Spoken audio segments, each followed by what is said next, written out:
بسم اللہ الرحمن الرحیم. In the name of Allah, the Beneficent, the Merciful. صدري ويسر لي أمري واحلل عقدة من لساني يفقه قولي. إن الحمد لله نحمده ونستعينه ونستغفره ونعوذ بالله من شرور أنفسنا ومن سيئات أعمالنا. من يهده الله فلا مضل له ومن يضلل فلا هادي له. وأشهد أن لا إله إلا الله وحده لا شريك له وأشهد أن محمدا عبده ورسوله. أما بعد فإن خير الحديث كتاب الله وخير الهدي هدي محمد صلى الله عليه وسلم وشر الأمور محدثاتها وكل محدثة بدعة وكل بدعة ضلالة وكل ضلالة في النار. أعوذ بالله السميع العليم من الشيطان الرجيم. وتجعلون رزقكم أنكم تكذبون وتجعلون رزقكم أنكم تكذبون. رب اشرح لي صدري ويسر لي أمري واحلل عقدة من لساني يفقه قولي. رب زدني علما رب زدني علما رب زدني علما. اللهم انفعنا بما علمتنا وعلمنا ما ينفعنا وزدنا علما. حمد و صلات کے بعد آج کا یہ جو باب ہے، جو درس ہے، دراصل پچھلا جو درس گزر چکا ہے اسی کی ایک قسم ہے. پچھلا درس تھا تنجیم کے بارے میں. تنجیم جس کے معنی نجومیت یا نجومیت کا پیشہ، فن نجوم، علم نجوم اور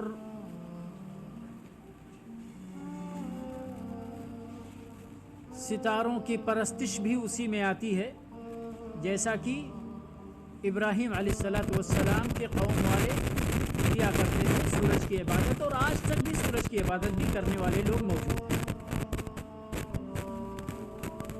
تو وہ باب ایک عام سا باب تھا، اس میں بہت سارے مسائل داخل ہو جاتے تھے.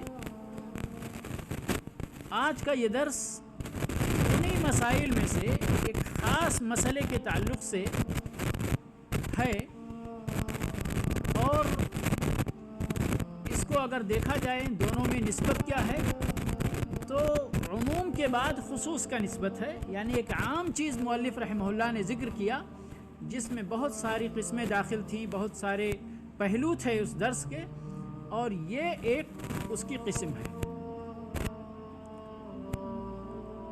اس کی اہمیت کے لیے مؤلف رحمہ اللہ نے اس کو خاص الگ باب کے اندر بیان کیا، کیونکہ اس میں بہت سارے لوگ جو مسلمان ہیں، کلمہ پڑھنے والے ہیں، ایمان والے ہیں، اللہ پر، اللہ کی ربوبیت پر ایمان رکھتے ہیں، اپنی لا علمی، نادانی، شعوری یا غیر شعوری طور پر اس عقیدے کے حامل بن بیٹھتے ہیں. انہیں اس چیز کا پتہ نہیں ہوتا کہ اس عقیدے کی خطرناکی کتنی ہے، اور چاہے وہ معاشرے کی دین ہو یا پرانی روایات کی دین ہو، یہ عقیدہ ان کے اندر غیر شعوری طور پر سرایت کر جاتا ہے، انہیں پتہ نہیں چلتا. تو اس لیے اس نقطے پر اور گمراہی کی اس قسم پر بطور خاص تنبیہ کرنا لازم قرار پایا، اور مؤلف رحمہ اللہ نے باقاعدہ اس کے لیے ایک باب باندھا. باب کیا ہے؟ باب ما جاء فی الاستسقاء بالانواع. بہت ساری باتیں پچھلے درس میں گزر چکی ہیں، لیکن یہاں مؤلف رحمہ اللہ نے کچھ اور مزید دلیلوں کے ساتھ اس چیز کی تنبیہ کی ہے کہ دیکھو، ستاروں کے ذریعے بارش طلب کرنا یا بارش کو اللہ کی طرف منسوب کرنے کے بجائے ستاروں کی طرف منسوب کر دینا یہ حرام ہے اور کفر تک معاملہ پہنچ جاتا ہے، اس کی وضاحت آ رہی ہے کہ کب کفر تک پہنچے گا اور کب یہ حرمت کے دائرے میں ہی رہے گا، کفر تک نہیں پہنچے گا۔ کہ بندہ جب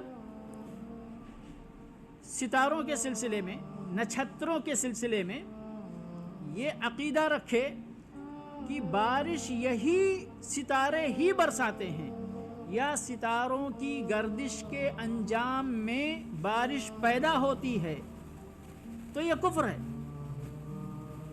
لیکن دوسرے نمبر پر اگر کوئی بندہ یہ عقیدہ رکھتا ہے ان کے بارے میں کہ بارش برسانے والا تو اللہ ہی ہے، لیکن یہ ستارہ جب طلوع ہوتا ہے تب بارش ہوتی ہے، اس ستارے کا طلوع ہونا بارش کا سبب ہے۔ برساتا اللہ ہی ہے، بارش نازل اللہ ہی فرماتا ہے، لیکن فلاں ستارہ گردش کرتے کرتے طلوع ہو رہا ہے یا غروب ہو رہا ہے یا فلاں جگہ پہنچ رہا ہے، ہم فلاں نچھتر کے اندر داخل ہو رہے ہیں جو چاند کے 28 منازل ہیں، ان منزلوں میں سے کسی منزل پر جب چاند پہنچتا ہے تو بارش نازل ہوتی ہے، تو یہ سبب مانتے ہیں، لیکن حقیقت میں بارش برسانے والا ان کو نہیں مانتے۔ یعنی یہ ستارے بارش نازل نہیں کرتے، بلکہ ان کا یہ گردش میں آ کر فلاں فلاں مقام پر پہنچ جانا یا طلوع یا غروب ہونا بارش کے اسباب میں سے ہے۔ تو یہ کہتے ہیں کہ یہ حرمت کے دائرے میں ہے اور کافی خطرہ ہوتا ہے کہ بندہ ایک سیڑھی اور آگے بڑھے تو کفر کے دائرے میں داخل ہو جائے، کیونکہ اس تفصیل کے ساتھ آپ کو ہو سکتا ہے، کیونکہ شیطان تو پیچھے لگا رہتا ہے نا، دھیرے دھیرے دھیرے آپ کے دل میں بٹھا دیا کہ دیکھو جب بھی یہ ستارہ اس جگہ پہنچتا ہے تو بارش ہوتی ہے۔ کیا مطلب ہے؟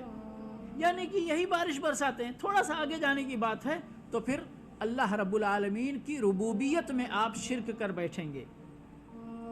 تو اس لیے اس باب کو مستقل طور پر مؤلف رحمہ اللہ نے بیان کیا اپنے دلیلوں کے ساتھ کہ اللہ کے بندے ہوشیار رہیں، اللہ کے بندے اپنے عقیدے کی حفاظت علی بینہ، اللہ رب العالمین کی طرف سے نازل کردہ دلائل اور برہان کی بنیاد پر رکھیں اور اس کی حفاظت کر سکیں۔ تو یعنی کوئی یہ نہ سمجھے کہ یہ پچھلے باب کو دہرایا گیا ہے، نہیں، پچھلے باب کے ایک شق کو دہرایا گیا ہے، اس کی اہمیت کو سامنے رکھتے ہوئے، اس کی اہمیت کو سامنے رکھتے ہوئے۔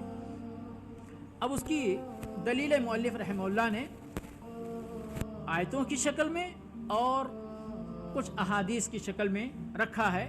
سب سے پہلی جو دلیل مؤلف رحمہ اللہ نے، جو ان کا اپنا طریقہ ہے، باب ما جاء فی الاستسقاء بالانواع، اگر اس کا لفظی ترجمہ کیا جائے باب کا تو ستاروں کے ذریعے، تاروں کے ذریعے یا نچھتروں کے ذریعے بارش طلب کرنا، لیکن مراد یہ ہے ان کے ذریعے بارش طلب کرنے کا مطلب کیا ہے کہ بارش کو ان کی طرف منسوب کر دینا کہ بارش ہمارے اوپر آتی ہے ان کی وجہ سے، یا یہی ہمارے پاس بارش بھیجتے ہیں۔ تو ستاروں کی پرستش کرنے والے، سورج کی پرستش کرنے والے، چاہے وہ انڈیا کے غیر مسلم ہوں یا پارسی مجوسی ہوں یا ابراہیم علیہ السلام کے قوم والے وہ لوگ ہوں یا کوئی بھی ہو، وہ لوگ اللہ رب العالمین کی ربوبیت میں ان کو شریک کرتے تھے، اور معلوم ہے کہ اللہ رب العالمین کی توحید ربوبیہ جو ہے کہ اس کائنات کے اندر ایک تنکا بھی اللہ کے حکم کے بغیر حرکت میں نہیں آتا ہے، یہ اللہ رب العالمین کی ربوبیت کا حق ہے۔ اور اللہ رب العالمین نے اس کو اپنے کلام کے اندر، قرآن کریم کے اندر کئی جگہوں پر بڑے صاف طور پر ثابت کیا ہے، دلیلیں نازل فرمائی ہیں، لیکن ہم تو ٹھہرے اپنے عقیدے میں کمزور لوگ، ذرا سا بھی ادھر سے کوئی بات آتی ہے شبہ پیدا ہو جائے، ادھر سے کوئی بات شبہ پیدا کر دے، تو ہمارا عقیدہ متزلزل ہو جاتا ہے، اس کے اندر لغزش پیدا ہو جاتی ہے، جبکہ ایک مسلمان آدمی کا، ایک مومن آدمی کا عقیدہ ٹھوس ہونا چاہیے، اپنے عقیدے کے سلسلے میں کسی طرح کا شرک کا شائبہ تک بھی نہیں آنے دینا چاہیے، کہ ایمان کا مسئلہ بڑا خطرناک مسئلہ ہے، ہماری جنت اور ہمارے جہنم کا مسئلہ ہے، ہماری آخرت کے بننے اور بگڑنے کا مسئلہ ہے، تو اس مسئلے کو ہمیں وہی اہمیت دینی چاہیے جو اہمیت اس کی دین کے اندر ہے۔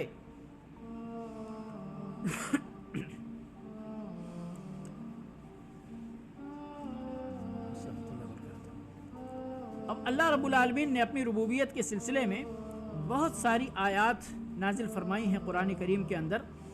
اللہ رب العالمین ارشاد فرماتے ہیں ان ربکم اللہ الذی خلق السماوات والارض فی 6 ایام ثم استوى على العرش يغشي الليل النهار يطلبه حثيثا والشمس والقمر والنجوم مسخرات بأمره ألا له الخلق والأمر۔ اس آیت کے اندر اللہ رب العالمین نے کہ اللہ ہی نے آسمانوں کو پیدا فرمایا، زمین کو پیدا فرمایا 6 دن کے اندر، پھر عرش پر مستوی ہوا اور رات کو دن پر ڈھانپ دیتا ہے، جو ایک دوسرے کے پیچھے بالکل تیزی کے ساتھ اور پابندی کے ساتھ آتے جاتے ہیں۔ اللہ رب العالمین نے سورج کو پیدا فرمایا، چاند کو پیدا فرمایا، ستاروں کو پیدا فرمایا۔ والنجوم مسخرات بأمرہ، یہ اللہ رب العالمین کی ساری مخلوقات اللہ کے حکم سے مسخر ہیں، یہاں تک اللہ رب العالمین اپنی خدائی اور اپنی ربوبیت کا ذکر کر رہا تھا۔ آگے اس آیت کے آخر میں فرمایا الا خبردار اے میرے بندو، لہ الخلق والامر، اللہ رب العالمین کے پاس ہی پیدا کرنے کی صلاحیت ہے، پیدا کرنے کی صفت ہے، اور جب پیدا اللہ کرتا ہے تو حکم بھی اپنی مخلوقات کے اندر کس کا چلنا چاہیے؟ اللہ رب العالمین کا حکم چلنا چاہیے۔ فرمایا الا خبردار، یاد رکھو میرے بندو، لہ الخلق والامر، اللہ رب العالمین، کائنات کے اندر اللہ کو چھوڑ کر خالق کوئی نہیں ہے، کوئی نہیں ہے، نہ کوئی فرشتہ ہے، نہ کوئی رسول ہے، نہ کوئی نبی ہے، نہ کوئی ولی ہے، نہ کوئی جن ہے، نہ کوئی بھی اللہ کے علاوہ پیدا کرنے والا نہیں ہے۔ اور جب اللہ کے علاوہ پیدا کرنے والا کوئی نہیں ہے تو پھر یہ ساری کی ساری کائنات اللہ کی مخلوقات ہیں۔ ساری کائنات کس کی مخلوق ہیں؟ اللہ کی مخلوقات ہیں۔ تو اللہ کی مخلوقات میں حکم کس کا چلنا چاہیے؟ اللہ رب العالمین کا۔ آپ کی کمپنی ہے، آپ کا کارخانہ ہے، آپ کا چھوٹا سا گھر ہے جس پر آپ خرچ کر رہے ہیں اپنی کمائی کا پیسہ، وہ بھی اللہ کی دی ہوئی نعمت اور دی ہوئی توفیق سے آپ کماتے ہیں، لیکن آپ کو یہ بڑا ظلم ہوتا ہے، یہ میرا گھر ہے۔ اگر محترمہ بھی ذرا دائیں بائیں کرنے لگیں تو آپ کو یہ پیسہ میں خرچ کرتا ہوں، حکم اس گھر میں میرا چلے گا، ہے نا؟ یہ تو سب جانتے ہیں، چھوٹی سی یونٹ میں حکم کرنا۔ جو اس پوری کائنات کا مالک ہے تو حکم اس کا نہیں چلنا چاہیے؟ خالق کائنات وہ، مالک کائنات وہ، رازق کائنات وہ، اور حکم فلاں بابا کے پاس چلے جائیں، نہیں وہ بیٹا دے گا، وہ بیٹی دے گا، وہ فلاں دے گا، اور فلاں مولوی صاحب نے ایسا کہا کہ یہ بھی دین کی بات ہے، اس پہ بھی عمل کر لو۔ کھا رہے ہیں اللہ کا، جس زمین پہ چل رہے ہیں وہ اللہ کی، جس آسمان کا سایہ حاصل ہے وہ اللہ کا، جس ہوا میں سانس لے رہے ہیں فضا میں وہ اللہ کا، پانی پی رہے ہیں تو اللہ کا، اور حکم مان رہے ہیں تو کسی بابا کا، کسی دیوی دیوتا کا، کسی نبی اور رسول کا۔ کسی قبر والے کا، کسی مزار والے کا، جس کو ہم نے اپنے طور پر خدا بنا رکھا ہے، خدائی میں اس کا کوئی حصہ نہیں ہے حقیقت میں۔ تو اس لیے اللہ رب العالمین نے یہاں بہت ہی اہم ٹکڑا اس آیت کا یہ ہے، الا لہ الخلق والامر، ملکیت اس کی ہے، الحمدللہ رب العالمین الرحمن الرحیم مالک یوم الدین۔ رب العالمین وہی ہے، رحمان الرحیم وہی ہے، کائنات کا مالک بھی وہی ہے، آخرت کا مالک بھی وہی ہے، دنیا کا مالک بھی وہی اور آخرت کا مالک بھی وہی۔ یہ جن کو ہم اللہ کا شریک بنا لیتے ہیں، میرے بھائیوں، قرآن تھوڑا سا بہت زیادہ تدبر بھی کرنے کی ضرورت اس میں نہیں ہے، کیونکہ یہ بہت بدیہی چیزیں ہیں دین کی۔ آپ تھوڑا سا ترجمے کے ساتھ قرآن پڑھ کر دیکھیں، کتنی جگہوں پر اللہ رب العالمین نے یہ تنبیہ کیا ہے کہ بھئی یہ جن کو تم شریک مانتے ہو اللہ کا نا، یہ تمہارا کچھ بھی نہیں بنا سکتے، تمہارا کچھ بھی نہیں بگاڑ سکتے، اپنا بھی بھلا نہیں کر سکتے، اپنا بھی نقصان نہیں کر سکتے، تو تمہارا کیا کریں گے؟ یہ دنیا میں ہم دھوکے میں چل رہے ہیں، آخرت میں جب یہ آئیں گے اللہ پوچھے گا کس کو شریک ٹھہراتے تھے؟ غوث اعظم کو۔ اللہ کہے گا ٹھیک ہے بلاؤ غوث اعظم کو، بلائیں گے، آواز دیں گے، اگر کوئی سننے والا نہیں، غوث اعظم بھی انکار کر جائیں گے، نہیں یہ سب میری عبادت نہیں کرتے تھے، انہوں نے میرے لیے بھی کچھ نہیں کیا، میں ان کے کوئی کام نہیں آ سکتا ہوں۔ جب یہ دیکھیں گے کہ ہمارا تو کوئی جس کو بھی ہم دنیا میں شریک ٹھہراتے تھے اور ان کی عبادت کیا کرتے تھے، کوئی یہاں کام آنے والا نہیں، تو کہیں گے اللہ میرا کوئی نہیں ہے۔ مختلف جگہوں پہ اللہ رب العالمین نے اس طرح کے مفاہیم کو ثابت کیا ہے قرآن کریم کے اندر۔ حسرت کریں گے اس وقت کہ کاش کہ ہم اللہ رب العالمین کے کلام کو سنتے، مانتے، اس پر عمل کرتے، کاش کہ ہم اپنے بزرگوں کی بات نہ مانتے۔ اللہ رب العالمین سے شکایت کریں گے، اطعنا سادتنا وکبراءنا فاضلونا السبیل، اے اللہ ہم نے اپنے آقاؤں کی اور اپنے بزرگوں کی اطاعت کی تو انہوں نے ہمیں راستے سے بھٹکا دیا، تو اے اللہ ہماری گمراہی میں ان کا رول ہے، ان کا کردار ہے، اس لیے ان کو ڈبل عذاب دے۔ اور اس طرح کی بہت سارے ڈائیلاگ اور مکالمے موجود ہیں، لیکن وہاں پر ان کا کوئی فائدہ نہیں ہوگا۔ اس لیے اس زمین پر ابھی زندگی گزارتے ہوئے یہ سانس آ رہی ہے، جا رہی ہے، صحت ہے، تندرستی ہے، عقل ابھی کام کر رہی ہے، دل ابھی کام کر رہا ہے، ابھی ہوش میں آ جاؤ، ابھی اللہ کا کلام موجود ہے ہمارے سامنے، اس کے ترجمے موجود ہیں، اس کی تفسیر موجود ہے، پڑھو، اور یہ اللہ کا کلام، اس کے بارے میں تو کسی کو اختلاف نہیں۔ ہمارے بہت سارے بھائی بولتے مولوی صاحب آپ تو یہ بولتے ہیں، میرا مولوی وہ بولتا ہے، فلاں جگہ کا مولوی وہ بولتا ہے، فلاں جگہ کا امام یہ بولتا ہے، فلاں پیر یہ بولتا، فلاں بابا یہ بولتا، ہم کس کی بات مانیں؟ ہم کہتے میری بھی مت مانو، ہمیں اصرار نہیں ہے کہ میری مانو، اللہ کا کلام 30 پارے موجود ہے نا، اس کے بارے میں تو کسی کو اختلاف نہیں ہے، اس پر سب کا ایمان ہے کہ یہ اللہ کا کلام ہے جو اللہ نے جبریل کو دیا، اور جبریل علیہ السلام نے سید الکونین کو دیا، نبی آخر الزماں کو دیا صلی اللہ علیہ وسلم، اور انہوں نے اپنے صحابہ کرام کو دیا، اور آج پوری دنیا اس بات پر متفق ہے کہ اس روئے زمین پر سب سے صحیح ترین کتاب، ٹرسٹیبل کتاب اگر ہے تو وہ قرآن کریم ہے۔ مسلمان بھی اس کو مانتے ہیں، غیر مسلم بھی اس کو مانتے ہیں، اس پر تو کوئی شبہ نہیں ہے۔ وہ اٹھاؤ آپ، وہ پڑھو آپ، سورہ فاتحہ میں ہی پورے قرآن کا خلاصہ آپ کو مل جائے گا، سورہ فاتحہ میں ہی ایک سورت، مت جاؤ ادھر پورے 30 پارے پڑھنے کی بھی ضرورت نہیں ہے، سورہ فاتحہ پڑھو، قل هو اللہ احد پڑھو، سورہ عصر پڑھو، کامیابی کے راستے موجود ہیں۔ لیکن میرے بھائیوں، آنکھ بند کر کے شتر مرغ کی زندگی گزار کر آخرت میں جائیں گے تو وہاں پر کوئی آپ کے کام آنے والا نہیں ہے. وہاں پر آپ کا یہ بہانہ نہیں چلے گا کہ فلاں فلاں فلاں یہ بتاتا تھا میں کیا کرتا.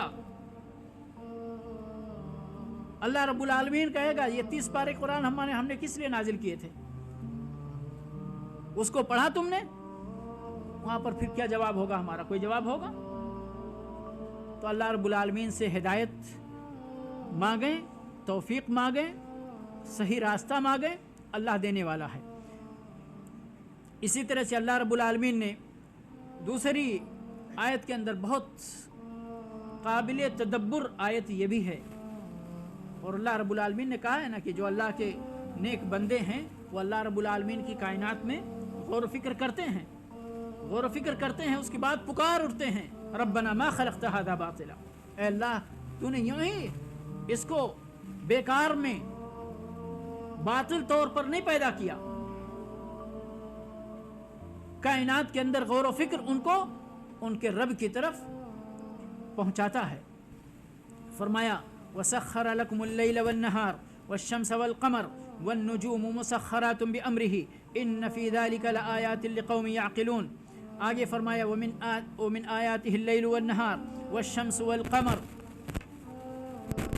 لَا تَسْجُدُوا لِلشَّمْسِ وَلَا لِلْقَمَرِ وَاسْجُدُوا لِلَّهِ الَّذِي خَلَقَهُنَّ إِن كُنتُمْ إِيَّاهُ تَعْبُدُونَ. قابل غور بات فرمایا لا تسجدوا للشمس ولا للقمر، نہ سورج کو سجدہ کرو نہ چاند کو سجدہ کرو، بلکہ سجدہ اس اللہ کو کرو. واسجدوا للہ الذی خلقہن، سجدہ کرو اس ذات کو جس ذات نے اس سورج کو اور اس چاند کو بنایا ہے. ان کنتم ایاہ تعبدون، اگر تم اسی ایک اللہ کی عبادت کرنے والے ہو تو.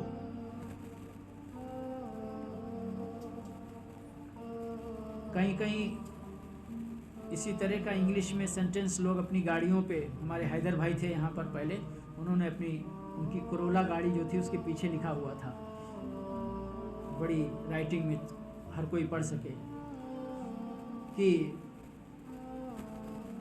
انگلش میں شاید اس طرح تھا اگر میں بھولا نہیں ہوں تو، کہ worship the creator not his creation, خالق کی عبادت کرو مخلوقات کی عبادت نہ کرو. یہ اسی آیت کا ایک مفہوم ہے. سورج ٹھیک ہے بہت بڑا ہے، بہت عظیم ہے، چاند بہت بڑا ہے، یہ زمین بہت بڑی ہے، آسمان بہت بڑا ہے نا. ان کی بڑائی کو ہی دیکھ کر تو لوگ ان کی عبادت کرتے ہیں. ابراہیم علیہ السلام نے جو اپنے آپ سے خود کلامی کی تھی وہ بھی ہذا اکبر، یہ تو اس سے بڑا ہے، اس سے بڑا، اس سے بڑا ہے. لیکن جب سب ڈوبتے گئے، ستارے بھی ڈوب گئے، چاند پہ آئے، چاند بھی ڈوب گیا، سورج پہ آئے، سورج بھی ڈوب گیا، تو کہا کیا فرمایا؟ کہا میں ان ساری چیزوں سے بری ہوں اور انی وجہت وجہی للذی فطر السماوات والارض، میں اب ان ساری چیزوں کو چھوڑ کر اس اللہ کی طرف یکسو ہونے جا رہا ہوں جس اللہ نے ان ساری چیزوں کو پیدا فرمایا ہے. کتنی منطقی چیز ہے، معقول چیز ہے، عقل سے بھری چیز ہے کہ بھئی ان کی عظمت کی وجہ سے لوگ ان کی، تو جس ذات نے ان عظیم مخلوقات کو پیدا فرمایا ہے اس کی عظمت کا عالم کیا ہوگا. تو اس کو ہم بھول کیوں جاتے ہیں، اس کو کیوں چھوڑ دیتے ہیں؟ اگر ہم ان عظیم مخلوقات کی عظمت کے قائل ہیں تو پھر بھلا اس ذات کی عظمت کے قائل کیوں نہیں بنتے جس ذات نے ان کو پیدا کیا ہے. غور کرنے کی چیز ہے اور اللہ رب العالمین سے توفیق مانگنے کی بات ہے. یہ جو آیت مؤلف رحمہ اللہ نے باب کے ساتھ ذکر کیا ہے کہ ستاروں کے ذریعے بارش طلب کرنے کے عقیدے کو باطل کرنے کا باب، اس کی حرمت اور اس کے شرعی حکم اور حیثیت کو بیان کرنے کا باب ہے، اور اللہ رب العالمین کے اس فرمان کا باب ہے. فرمان کیا ہے؟ وَتَجْعَلُونَ رِزْقَكُمْ أَنَّكُمْ تُكَذِّبُونَ. یہاں رزق سے مراد بارش ہے، کیونکہ بارش جو ہے وہ رزق کے یعنی بڑے اسباب میں سے ہے. اگر بارش نہ ہو، بھی دیکھیں کچھ علاقوں میں ہمارے انڈیا کے سوکھا پڑا ہوا تھا، سب کو معلوم ہے، یہ پوری دنیا کو معلوم ہے کہ اگر بارش نہ ہو تو یہ زمین قحط زدہ ہو جاتی ہے، قحط سالی کا شکار لوگ ہو جاتے ہیں. کچھ بھی پیدا، اس زمین کے اندر صلاحیت ہے، لیکن اس صلاحیت کو با اثر بنانے کے لیے بارش کی ضرورت ہے. بارش نہ ہو تو یہ زمین بے اثر. تو اس لیے اللہ رب العالمین نے اس بارش کو رزق کا سامان نہیں بلکہ اس کا نام روزی رکھ دیا کہ اپنی روزی کو تم اس حیثیت سے دیکھتے ہو یا بناتے ہو، اس کو منسوب کرتے ہو غیر اللہ کی طرف. وَتَجْعَلُونَ رِزْقَكُمْ، تم اپنے رزق کو، اپنی بارش کو جو اللہ تم کو دیتا ہے اس طرح سے کر لیتے ہو کہ تم اس کی تکذیب کر بیٹھتے ہو. اس کو اس سلسلے میں اللہ رب العالمین کی اس نعمت کے سلسلے میں کفر کا شکار ہو جاتے ہو، ناشکری کا شکار ہو جاتے ہو، اور اس نعمت کو اللہ کے بجائے جو کہ حقیقت میں اس نعمت کو عطا کرنے والا ہے اس کے بجائے تم غیر اللہ کی طرف منسوب کر دیتے ہو، اس نعمت کو جھٹلا دیتے ہو. فَبِأَيِّ آلَاءِ رَبِّكُمَا تُكَذِّبَانِ. وہاں بھی نعمت کی تکذیب. کس نعمت کو؟ اللہ رب العالمین نے کتنی باتیں سورہ رحمان کے اندر ایک ایک کر کے گرائی ہیں کہ یہ اللہ کی نعمت ہے، یہ اللہ کی نعمت ہے. اللہ کی کن نعمتوں کو تم جھٹلاؤ گے؟ تو اللہ رب العالمین کی اس بارش کی نعمت کو بندہ جھٹلا دیتا ہے اور اس کو کیا کہتا ہے کہ ہم تو فلاں تارے کی وجہ سے، فلاں نچھتر کی وجہ سے بارش برسائے گئے ہیں. ہمارے یہاں ہندی میں اس کو پاک بھی بولتے ہیں شاید نا، یہ فلاں پاک ہے نچھتر کو. تو ہم بھی سنتے تھے چھوٹے پہ، بڑے لوگ یوں ہی ابھی یہ فلاں پاک چل رہا ہے یا فلاں نچھتر چل رہا ہے، ہتھیا اور کیا پتہ نہیں کیا کیا بولتے تھے اس کو جی. تو ابھی بارش ہوگی. تو اگر صرف اس کے بارے میں اتنا عقیدہ رکھا جائے، پھر مجھے ذرا گھوم کے میں واضح کر دوں کہ کوئی یہ سوچے کہ یہ ستارہ گردش کر کے یہاں پہنچتا ہے تو اللہ بارش نازل فرماتا ہے، تو یہ معاملہ تھوڑا ہلکا ہے، لیکن یہ بھی خطرناک معاملے تو پہنچانے والا ہے. اس لیے ہمیشہ جب بھی بارش نازل ہو تو کیا کہنا چاہیے؟ مطرنا بفضل اللہ ورحمتہ. ہم کو یہ بارش اللہ کے فضل سے اور اس کی رحمت سے ملی ہے، جیسا کہ حدیث میں آگے بات آ رہی ہے. تو یہ اللہ رب العالمین نے یہاں پر چند آیتوں کے بیچ میں اس آیت کو نازل فرمایا ہے. فرمایا فلا اقسم بمواقع النجوم، قسم ہے ستاروں کے مواقع کی. اور مواقع سے مراد یہی ان کے منازل اور ان کا غروب ہونا، ان کا طلوع ہونا. وَإِنَّهُ لَقَسَمٌ لَوْ تَعْلَمُونَ عَظِيمٌ، اور کاش کہ تم کو معلوم ہو یہ قسم بہت ہی عظیم قسم ہے، یعنی ستاروں کے مواقع کی قسم. کیوں؟ یہ ستارے ہی بہت عظیم مخلوقات ہیں، تو ان کا غروب ہونا، طلوع ہونا، ایک سسٹم سے چلتے رہنا. یہ دنیا کب سے قائم ہے؟ اٹکل لگانے والے، میں تو اس کو اٹکل ہی بولتا ہوں، اتنا ملین سال ہو گیا، اتنا ملیار سال ہو گیا، اتنا یہ دنیا ہے نا. ہماری یہ گھڑی ہم بناتے ہیں تو 24 گھنٹے میں کبھی 5 منٹ کا، کبھی 2 منٹ کا، کبھی، اور آج کل الیکٹرانک ہے ماشاءاللہ، پھر بھی اس میں تقدیم تاخیر کچھ نہ کچھ ہو ہی جاتی ہے، پھر خراب ہو جاتی ہے. یہ دنیا کا سسٹم، یہ سورج اور چاند کا سسٹم، یہ دن اور رات کا سسٹم، یہ کتنے دن سے قائم ہے؟ کوئی فرق ہوا ہے اس میں ابھی تک؟ یا ویسے ہی چل رہا ہے؟ ویسے ہی چل رہا ہے نا. اللہ رب العالمین نے جو اس کا ٹریک بنایا ہے نا، اسی ٹریک کے حساب سے چل رہا ہے۔ اب آپ لوگ یہ نہ کہیں کہ کبھی کبھی گرہن لگ جاتا ہے، ٹریک سے ہٹ جاتا ہے، دراصل وہ ہٹتا نہیں، اللہ رب العالمین نے اس کے لیے وہی فکس کیا ہے۔ اسی کے نتیجے میں سورج گرہن، چاند گرہن، جو بھی گرہن لگتا ہے اسی کے نتیجے میں کل فی فلک یسبحون۔ اور بعض قرآن کے معجزات نکالنے والوں نے فی فلکن کو کہا، دیکھو یہ چکر لگا رہے ہیں نا، چکر لگا رہے ہیں، ایسے لگا رہے، ویسے لگا رہے، ویسے لگا رہے، تو یہ کل فی فلکن، کل لکھیں اور فلک لکھیں، ٹھیک ہے، ادھر سے اس کو پڑھیں یا ادھر سے اس کو پڑھیں تو کل فی فلکن ہی بنے گا،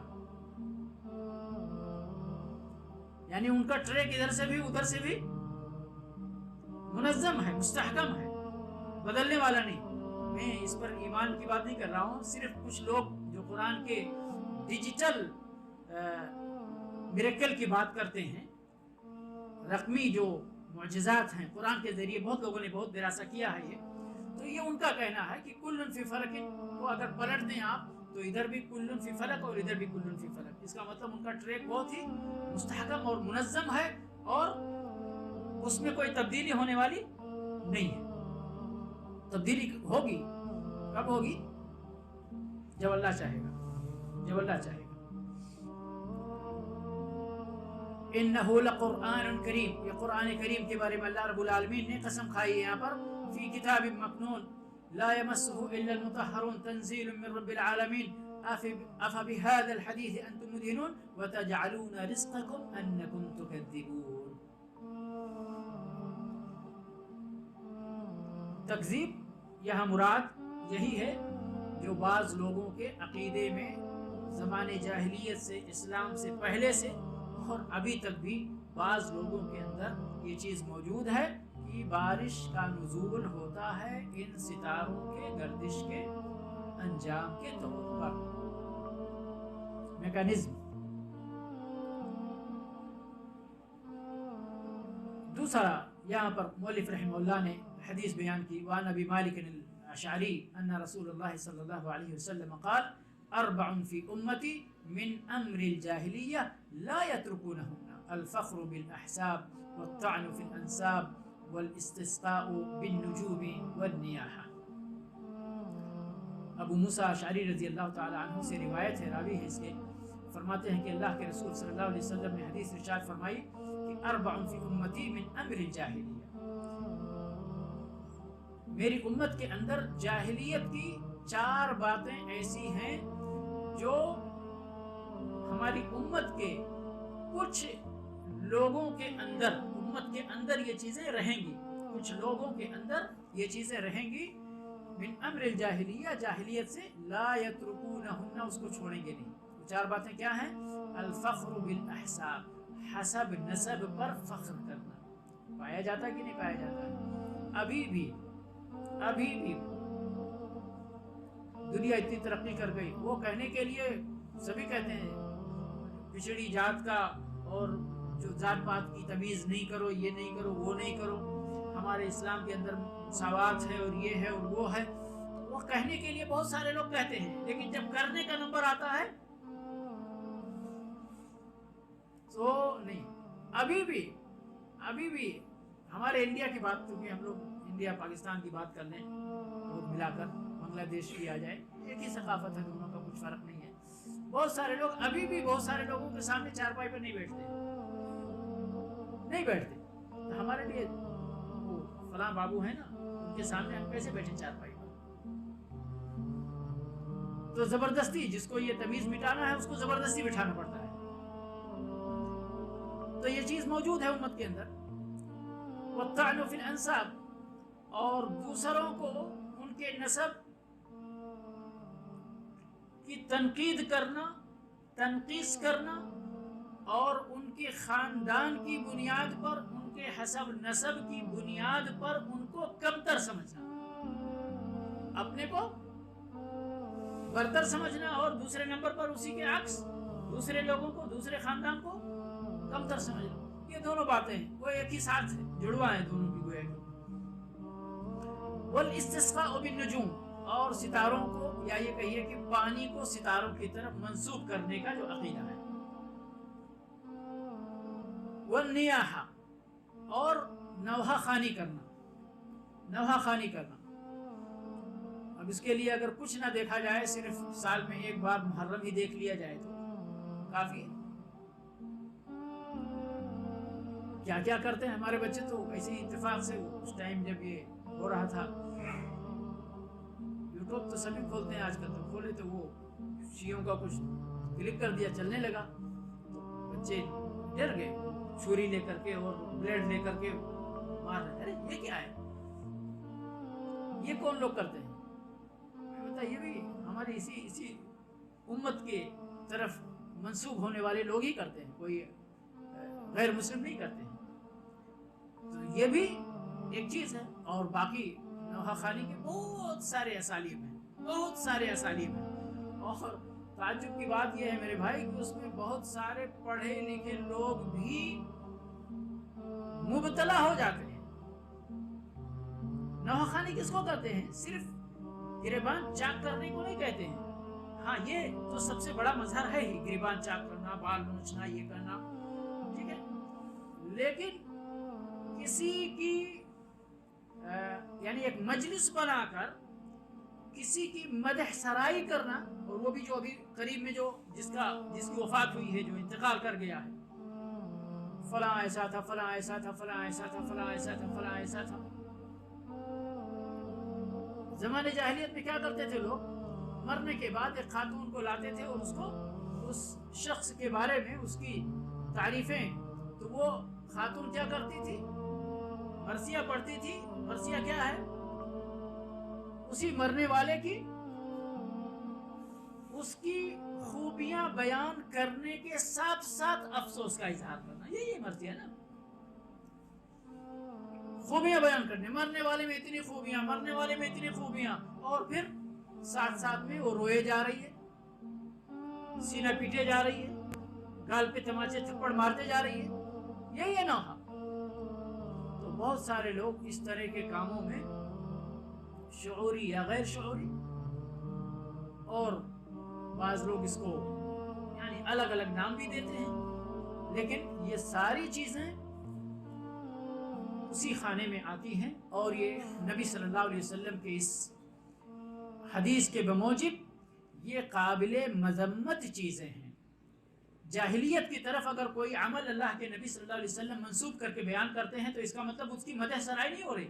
جاہلیت میں اچھا کام نہیں ہوتا تھا۔ زمانے جاہلیت کا مطلب یہ ہے کہ یہ وہ زمانہ جس زمانے میں اللہ کے دین کا علم ناپید ہو چکا تھا، لوگ نادانی اور ناواقفیت کے شکار ہو چکے تھے، لا علمی اور جہالت کے شکار ہو چکے تھے۔ اس وقت اللہ کے دین کا علم مٹ چکا تھا، وہی تو ہے جاہلیت، ورنہ دوسرے نبی کو علم دے کر، قرآن دے کر، روشنی دے کر بھیجنے کی ضرورت کیا ہوتی؟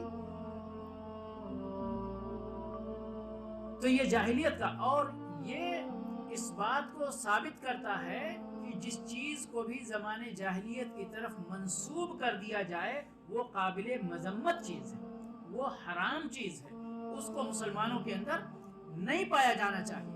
اب ان چیزوں میں سے زمانے جاہلیت کی بعض چیزیں کفر اور شرک ہے، بعض چیزیں حرام ہیں، بعض چیزیں اسی کے آس پاس ہیں۔ تو یہ ضروری نہیں ہے کہ جس کے تعلق سے بھی کہہ دیا جائے کہ یہ اس کے اندر جاہلیت پائی جاتی ہے، جاہلیت کی خصلت پائی جاتی ہے تو وہ کافر ہو گیا، نہیں۔ کچھ چیزیں اگر جاہلیت کی کفر والی بات کسی کے اندر پائی جاتی ہے تو وہ کافر ہوگا، لیکن اگر بعض ایسی چیزیں پائی جاتی ہیں جو کفر تک نہیں پہنچانے والی ہیں تو پھر وہ گنہگار ہوگا، حرام کا مرتکب ہوگا، لیکن کفر تک نہیں پہنچے گا۔ تو محل شاہد کیا ہے اس حدیث کے اندر کہ استسقاء بالانواع جو ہے، یعنی بارش کو ستاروں کی طرف منسوب کر دینا، یہ کیا ہے معاملہ؟ یہ جاہلیت کا معاملہ ہے، یہ زمانے جاہلیت کے لوگوں کا عقیدہ ہے۔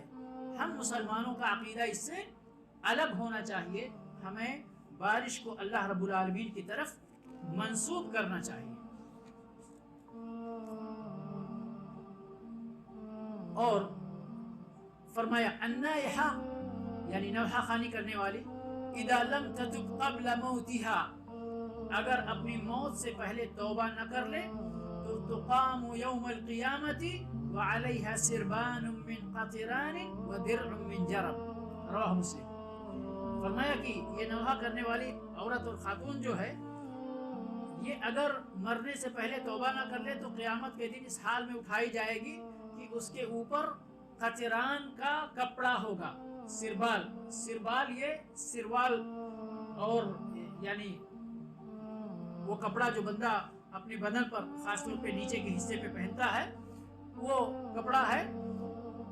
کیا ہوگا؟ قطران کس کو کہتے ہیں؟ یہ جو تانبا یا پیتل ہوتا ہے نا، اس کو جب پگھلا دیا جائے تو جو لیکوڈ اس کا بنتا ہے اس کو قطران بولتے ہیں۔ کہتے ہیں کہ اس چیز کا، اب سوچئے تانبا یہ کب پگھلتا ہے؟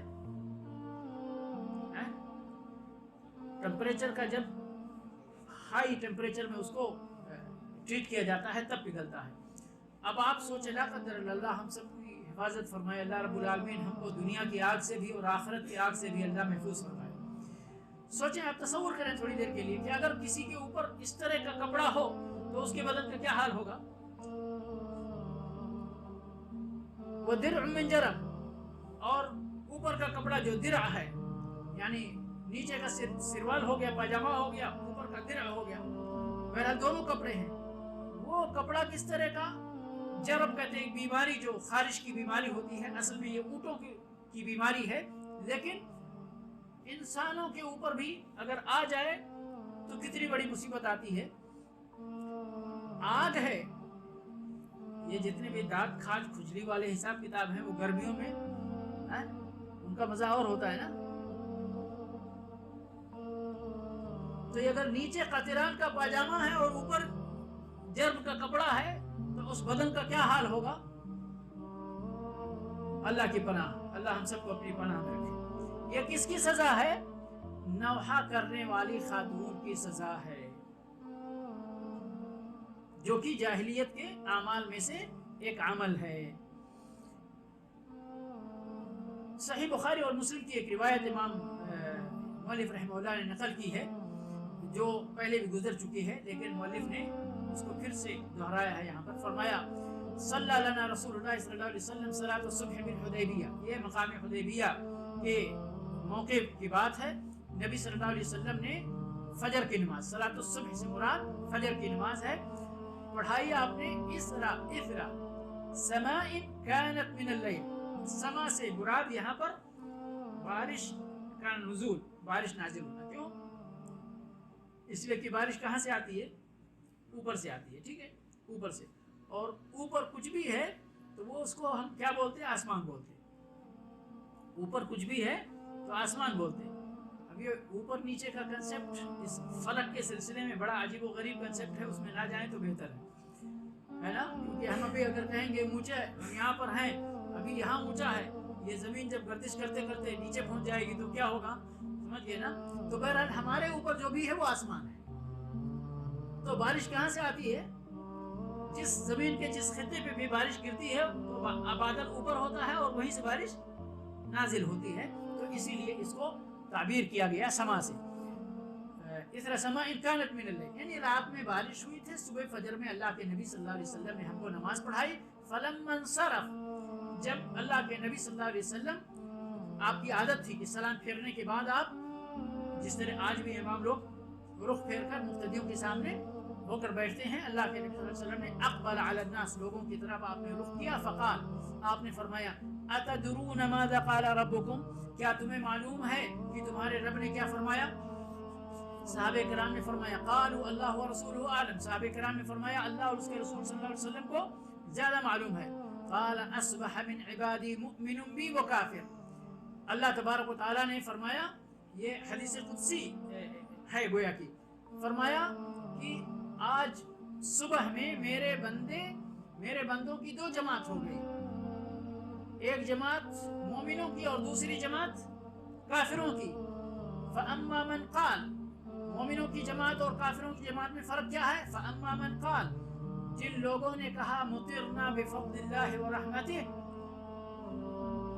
جن لوگوں نے کہا کہ ہمیں بارش ملی ہے اللہ کے فضل اور اس کی رحمت سے، تو فذالک مؤمن بی کافر بالکوکب، تو یہ بندہ میرے اوپر ایمان لانے، اللہ فرما رہا ہے میرے اوپر ایمان لانے والا ہے، اور کوکب ستاروں کی نچھتر کی تکذیب کرنے والا ہے، کفر کرنے والا۔ وَأَمَّا مَنْ قَالَ، مگر جس نے یہ کہا مطرنا بنوع کذا وکذا، ہم کو فلاں اور فلاں ستارے تارے نچھتر سے بارش ہوئی ملی ہے، فذالک کافر بی مؤمن بالکوکب، تو یہ میرا کفر کرنے والا ہے اور کوکب پر ایمان لانے والا ہے۔ معاملہ خطرناک ہے اور بہت ہی خطرناک ہے۔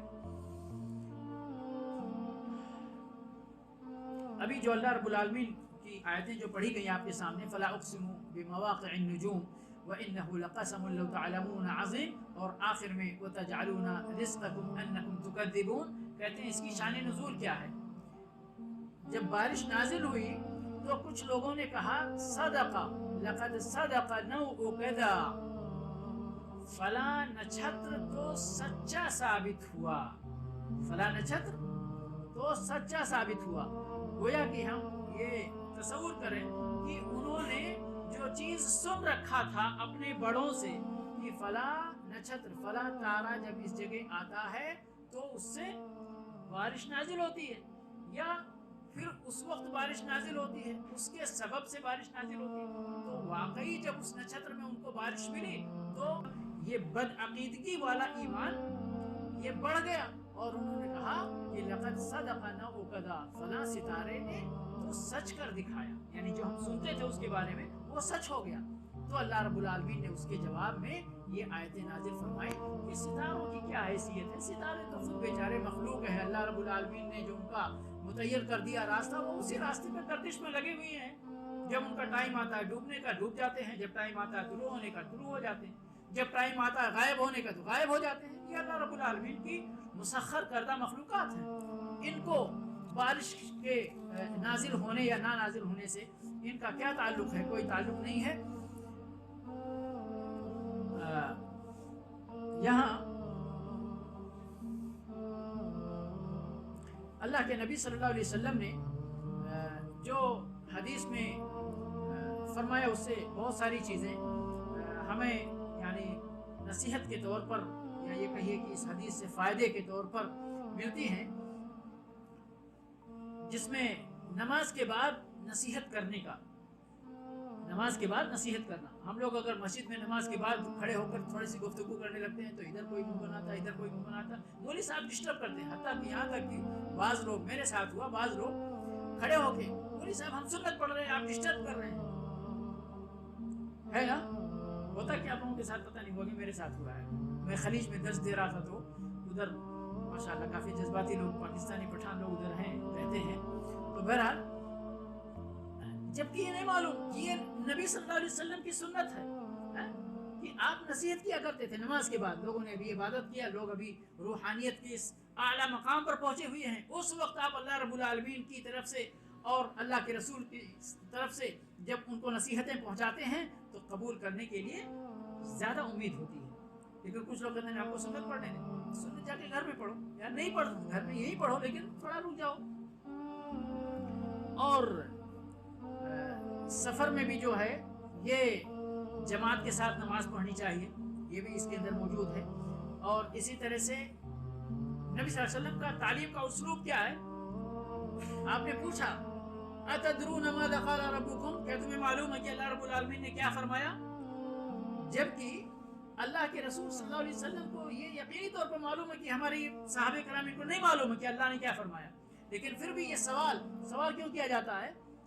جب کسی چیز کے بارے میں سوال ہوتا ہے تو آدمی متوجہ ہو جاتا ہے، ہاں بھئی یہ سوال ہے، ہمیں تو معلوم نہیں ہے۔ تو معلوم نہیں ہے تو اس کا مطلب جب کوئی معلومات ہم کو فراہم کرے گا تو اس کو ہم دینے کے لیے تیار بیٹھے ہیں۔ اور یہ اور اس طرح کی بہت سارے مسائل یعنی اس حدیث سے ہم کو فائدہ ملتا ہے۔ اللہ رب العالمین سے دعا ہے کہ پروردگار ہمیں توفیق عطا فرمائے کہ ہم اللہ کے دین کو سیکھیں، سکھائیں، اور کتاب و سنت کے دلائل کی روشنی میں ہماری اور فلاں کی اور علان کی باتوں اور حوصلوں اور اندازوں اور فرمودات کی شکل میں. اشرح لي صدري فرمودات کس کے؟ ويسر لي اللہ اور اس کے أمري رسول صلی اللہ علیہ واحلل وسلم. عقدة سمجھنے اور من سمجھانے لساني آپ کو عربی نہیں آتی کسی عربی يفقه سمجھنے والے سے آپ قولي کو قرآن کا رب ترجمہ ڈائریکٹ اشرح نہیں آتا، لي آپ صدري کی مدد سے سیکھو اور سکھاؤ، کوئی ويسر فرق نہیں لي پڑتا ہے. أمري لیکن کسی واحلل کو عقدة من دخل دینے کا اللہ کی لساني شریعت میں يفقه حق. قولي رب قرآن کو اشرح لي نبی صلی اللہ علیہ وسلم کے صدري فرمان کو ويسر اسی لي طرح سمجھو أمري جس طرح صحابہ واحلل کرام نے سمجھا ہے، عقدة اسی من طرح اس پر عمل کرو جس طرح لساني صحابہ کرام نے اس پر عمل کیا ہے. قولي اللہ رب رب العالمین اشرح اس لي بات کو صدري ويسر لي أمري واحلل عقدة من لساني يفقه قولي